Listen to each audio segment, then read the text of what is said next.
Have you ever come across the saying that the origin of all troubles lies in getting into debt? It can be considered a form of enslavement to a certain extent. When you find yourself submerged in debt, your life essentially comes to an end. While you struggle to repay your debts, they continue to accumulate day by day, as borrowing money is never free of interest. Despite all this, it's important to note that the United States has embraced this concept, with the total consumer debt reaching nearly $15 trillion, resulting in an average household debt of over $5,300. Comparatively, the U.S. GDP stands at just over $21 trillion, meaning the entire economy revolves around this debt. Now, let's take a step back and have a look at the brighter side. Contrary to popular opinion, not all debt is inherently bad. You may have credit card debts, a car loan, or even student debt, and the thought of paying them off over decades may seem daunting. However, there is a positive aspect to consider. To understand how this can be beneficial, let's explore how wealthy individuals leverage debt to generate even more wealth. It may sound perplexing at first, as one would assume that those with substantial financial resources wouldn't need to rely on debt, which is typically associated with those who lack money. However, this is not how capitalism operates. Debt can be a powerful tool if utilized correctly. In this video, we will delve into how affluent individuals use debt to further increase their wealth. So, do stick around to the end and consider subscribing to this channel for more money-making tips in our subsequent videos. Number 1. The first point to consider is borrowing. While it may seem controversial, borrowing money to start a business is generally considered a bad idea. Personally, I would never choose this option. However, there are certain traditional businesses where borrowing money is the best choice. For instance, if you plan to sell widgets, a commonly demanded product, you could ideally travel to China and find a factory that produces high-quality widgets at a reasonable price. You would then purchase a container of widgets, have them shipped to the US, and distribute them to your clients. Nowadays, this process is mostly conducted online through platforms like Alibaba, unless the product is more complex and requires a visit to the factory. But here's the catch. You don't necessarily have to pay for the products up front. Let me explain how. Over the past 50 years, China has become the world's factory, producing almost everything. Numerous factories work tirelessly to meet global demands. To facilitate sales, many of these factories are willing to loan their products with the expectation that you will pay them back in the future. Of course, they wouldn't lend to just anyone, so you would need to establish trust with them first. This has been the way business has operated for the past 5 decades.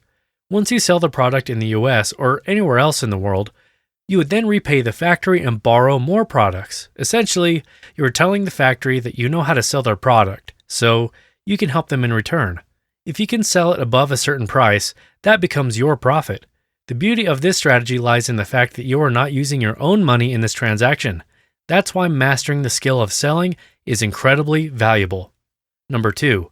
Refinancing real estate debts offers significant advantages due to the numerous loopholes it presents. Without a mortgage, you end up paying additional taxes. Wealthy individuals often have multiple mortgages to benefit from various deductions. Remember, every dollar you save instead of paying in taxes becomes an additional dollar earned. This is one way wealthy individuals continue to amass wealth. Now let's explore a more practical approach to how rich people become prosperous in the real estate industry. Imagine you have saved $200,000, which may seem like a substantial amount. However, let's be honest, it's a relatively small sum in relation to $1 million. With this amount, you cannot even purchase a house outright in most US cities. But here's the secret. You can obtain a mortgage for up to $800,000 by making a 20% down payment. Consider this scenario. You come across a property valued at $500,000, but it's in poor condition and requires substantial renovation. By making a 20% down payment, you secure a mortgage. Let's assume you'll spend approximately 10% of the total property costs, around $50,000 on renovations. After your first mortgage, the property's value is merely $500,000 because of its undesirable condition. However, once you renovate it, the market value increases. Let's say it rises to $700,000, just like other properties in the area. Now, you decide to refinance your mortgage. With an 80% loan-to-value mortgage, you can receive $560,000, 80% of $700,000. Out of this amount, $400,000 goes to your initial bank that provided the first mortgage, and you deduct an additional $50,000 spent on renovations. This leaves you with a profit of $110,000. By employing this strategy, you generated a profit of $110,000 and obtained a property that can be rented out, helping you build equity and generate passive income. Moreover, having a mortgage allows you to avoid paying excessive taxes. This practice is widespread among real estate investors. After considering all these aspects, I'll let you decide whether you believe this approach is negative or beneficial in your own circumstance. Please share your thoughts in the comment section down below. Number 3. Hedge funds are financial vehicles created by wealthy individuals to further enrich themselves. Unlike ordinary people like you and me, who strive to predict the growth and value of companies in order to invest our hard-earned money, hedge funds often employ contrasting tactics. While we hope for the success of the companies we invest in, hedge funds capitalize on the company downturns and even bankruptcies to generate profits. This was evident in the GameStop incident, where internet-driven forces challenged hedge funds, leading to their loss of over $13 billion. However, let's look at how hedge funds can profit from leveraging debt. Imagine you anticipate a decline in the stock price of a certain company. Let's say Facebook. Your expectation stems from the knowledge that Apple, the leading smartphone producer, is planning to restrict apps like Facebook and Instagram from tracking users' online activities as part of their commitment to prioritize privacy. Recognizing the potential impact on Facebook's business model, you contact your broker to borrow a single Facebook stock, valued at, for instance, $100.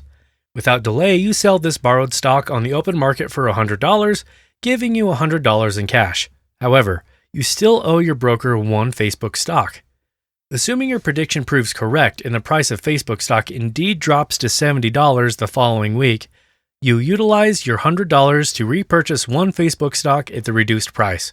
You then return the stock to your broker, pocketing the difference of $30. Congratulations, you've gained a profit of $30 through the short selling process. In theory, this strategy sounds straightforward, but its practical implementation is exceedingly challenging and risky. What if your prediction is incorrect?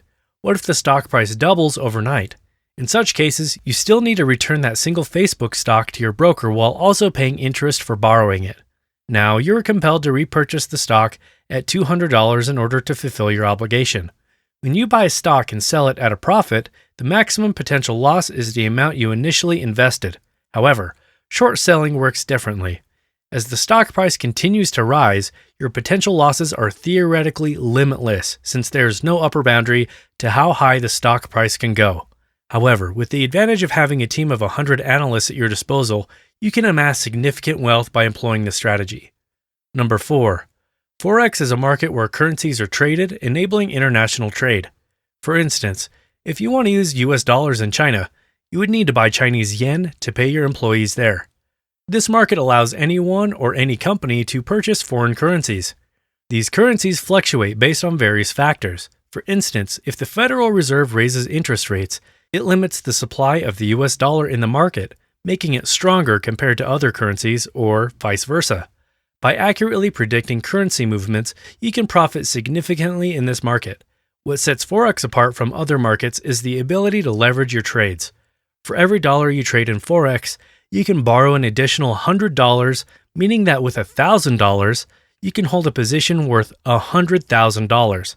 Even a small profit such as 1% can be substantial. Number 5 on our list is the credit score, which serves as a powerful tool utilized by successful businesses and entrepreneurs in a multitude of ways. Having a proven business model enables you to borrow money to finance purchase orders, a practice adopted by nearly every business. Rather than viewing all debts as negative, it's important to recognize that high-interest debts like credit card debts are indeed unfavorable. However, minimizing the risks associated with lending money can lead to obtaining lower interest rates. How can you achieve this? By establishing a track record of being a reliable borrower, as reflected by your credit score. Banks hold billions, if not trillions of dollars ready for lending, and they even have the ability to create money when needed. With a good credit score, you can take advantage of lower rates in the marketplace to expand your business operations. If you enjoyed this video, please consider subscribing to our channel for more investing and wealth creation videos in the days to come. Thank you for watching.